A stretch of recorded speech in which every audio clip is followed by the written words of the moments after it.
Buen día equipo, acabamos de iniciar el turno de guardia de neonatología. Lewis me acaba de informar que acaba de recibir un paciente en sala de parto con dificultad respiratoria.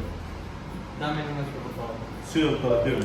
Presentamos un neonato masculino de 38 semanas de edad gestacional por ecografía del primer trimestre, pesó 3.100 gramos, nació por cesárea efectiva debido a la presentación fólica y sin trabajo de parto previo. La madre es primigesta y sin alguna otra complicación. También es importante saber que el Apgar fue de 8 al minuto y de 9 a los 5 minutos. Lloró al nacer, pero aproximadamente a los 30 minutos de vida en el alojamiento, la enfermera notó que respiraba muy rápido. ¿Cómo se encuentran los signos vitales en este momento? Bueno, actualmente presenta una frecuencia cardíaca de 155 latidos por minuto, pero la frecuencia respiratoria es de 85 respiraciones por minuto. Actualmente se presenta afebril, pero la saturación de oxígeno al iniciar con el ambiente, es decir, la fijó al 21%, pues cayó al 86%. Y lo trasladamos de inmediato a lo que es una cuna térmica. Bien, tenemos un neonato nacido a término, el cual nació por cesárea sin trabajo de parto. El paciente presenta lo que es una taquipnia y una desaturación de oxígeno. Daniel, por favor, haz la valoración física inicial y cuantifica el grado de dificultad respiratoria. Bueno, doctor, como podemos ver, presenta lo que es una dificultad respiratoria, por ende vamos a usar lo que es la escala de Silverman-Anderson. Primeramente evaluamos lo que son los fluidos nasales y vemos que tiene un aleteo nasal moderado, por ende le damos un puntaje de 2. Después evaluamos lo que es el quejido y si en su foco no se escucha quejido,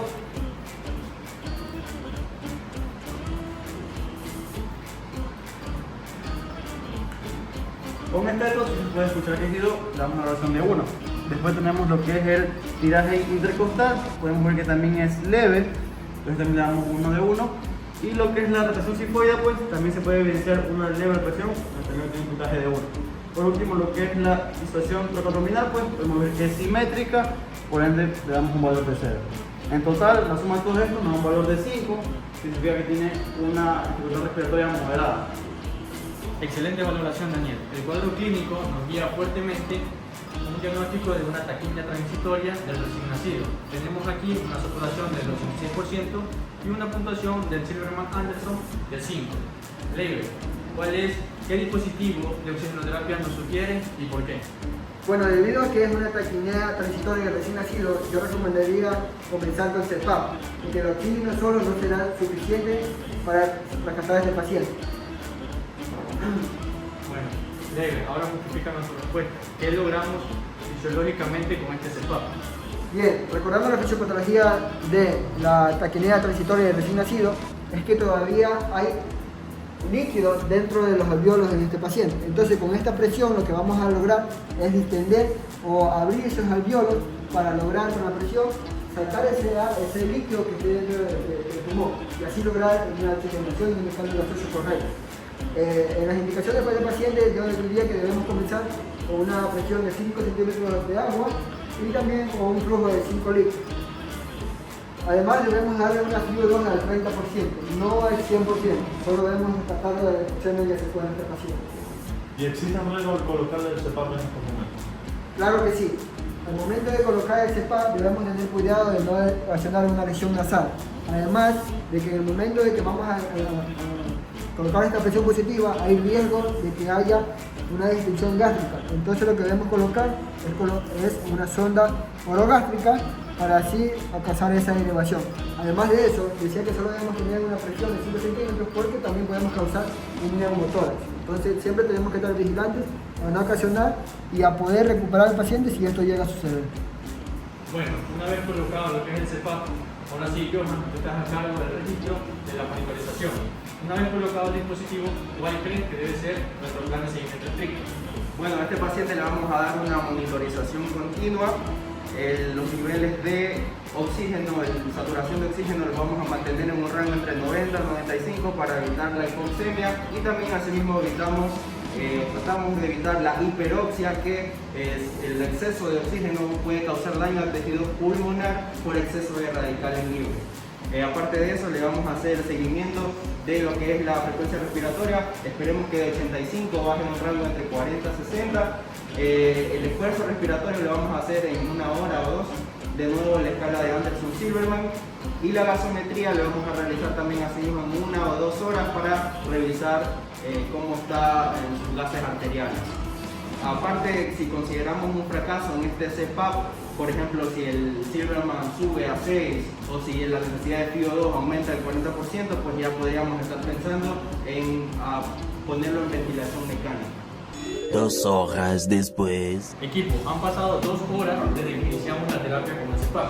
David, ¿cuál ha sido la evolución actual de nuestro paciente? Pues ha tenido una evolución completamente favorable.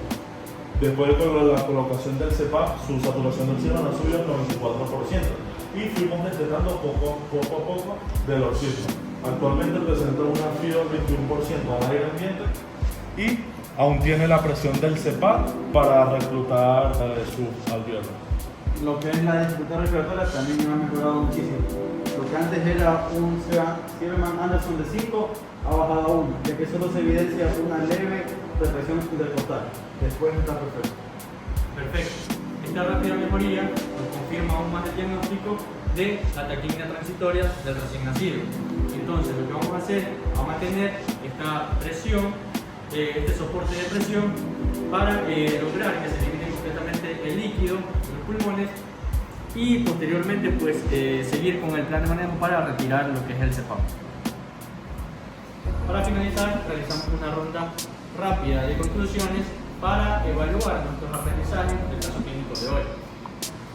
Bueno, en este caso yo destaco lo que son los antecedentes maternos y del parto. Saber que fue una cesárea sin trabajo de parto previo nos orientó más rápido a lo que es un diagnóstico, debido a la falta de las catecolaminas necesarias para la absorción del líquido pulmonar. Bueno, con este caso también pudimos darnos cuenta que la escala de Anderson-Silverman fue de gran ayuda, ya que esta nos ayudó a verificar lo que es la dificultad respiratoria de manera objetiva, es decir, no solo basándonos visualmente en cómo el paciente respira, sino dándole un valor numérico a esta dificultad.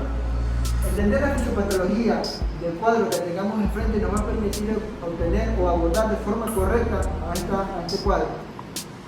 En este caso, como era una taquipnea transitoria del recién nacido, lo que pasaba es que al no haber un trabajo de parto, no hubo ese estrujón y esas catecolaminas que van a permitir que ese líquido salga de los pulmones. Entonces, entendiendo la fisiopatología, que es lo que yo recalco en este caso, es que nos orienta en sí a qué abordaje adoptar. Entonces, en este caso, sería aplicar esa presión para poder liberar de aire de sus pulmones. Yo destaco la monitorización continua que nos permitió medir los niveles de oxígeno del paciente entre un rango de 90 a 95, evitando de esta manera un daño tisular a los tejidos por el exceso de oxígeno o por una hipoxia.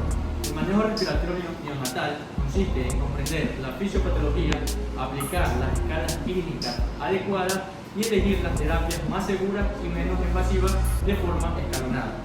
Con esto pues concluimos lo que es esta simulación de casos clínicos y muchas gracias.